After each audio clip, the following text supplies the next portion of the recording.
बहुत समय पहले की बात है। राज्यपुर नामक एक विशाल राज्य में राजा महेंद्र सिंह का शासन था। राजा बहुत ही धनवान, शक्तिशाली, ऐश्वर्यशाली था। उसकी 365 रानियां थीं।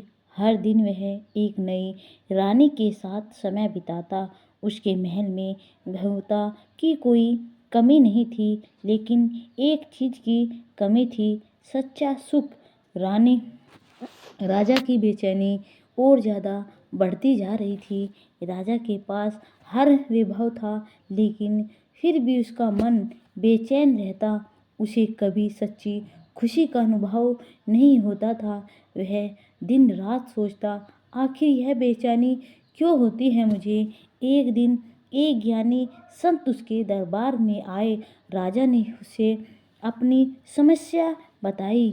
मेरे पास सब कुछ है, लेकिन मन को शांति नहीं मिलती है। यह मुझे क्या हो रहा है। दोस्तों, आगे बढ़ने से पहले प्लीज़ चैनल को सब्सक्राइब जरूर कर दीजिएगा और लाइक जरूर कर दीजिएगा।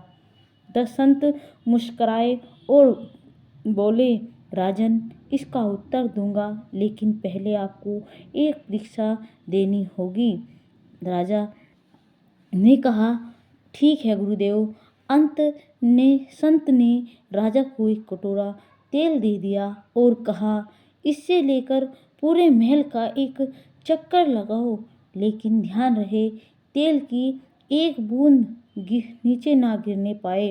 राजा ने कटोरा हाथ में लिया और पूरे महल का चक्कर लगाने लगा। उसका पूरा ध्यान केवल कटोरे पर था।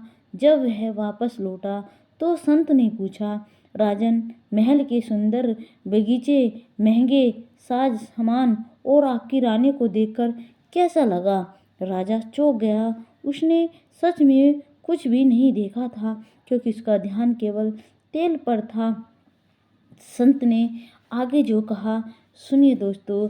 संत मुस्कुराए और बोले, राजन, जैसा तुम इस कटोरे पर ध्यान लगाए रहे हो, वैसे ही तुम्हारा ध्यान केवल अपनी रानियां और ऐश्वर्य पर रहता है। तुमने जीवन में सच्चे सुख को कभी देखा ही नहीं। सुख बाहर नहीं, अंदर है। सभी के अंदर होता है, लेकिन उसको अलग अलग अपने अपने अंदाज में पहचाना जाता है। यदि तुम अपने राज्य के लोगों की भलाई पर ध्यान दोगे, उनकी सेवा करोगे, तो तुम्हें सच्चा सुख तभी मिल पाएगा। राजा ने जब यह सुना, राजा अपने अंदर परिवर्तन लाने का प्रयास करने लगा। राजा को सच्ची बात समझ में आ गई। उसने अपनी रानियां और धन पर ध्यान देने के बजाय अपने राज्य की भलाई के लिए कार्य करना शुरू कर दिया। धीरे धीरे उसकी बेचैनी समाप्त होने लगी और उसे सच्ची खुशी मिलने लगी। दोस्तों, सच्चा सुख ऐश्वर्य में नहीं, बल्कि सेवा और सच्चे कर्म में है। कहानी यह थी हमारी कहानी। अगर आपको जरा भी पसंद आई है तो प्लीज़ कमेंट में ज़रूर बताइएगा कि आप हमारी ये कहानी कहाँ से देख रहे हैं।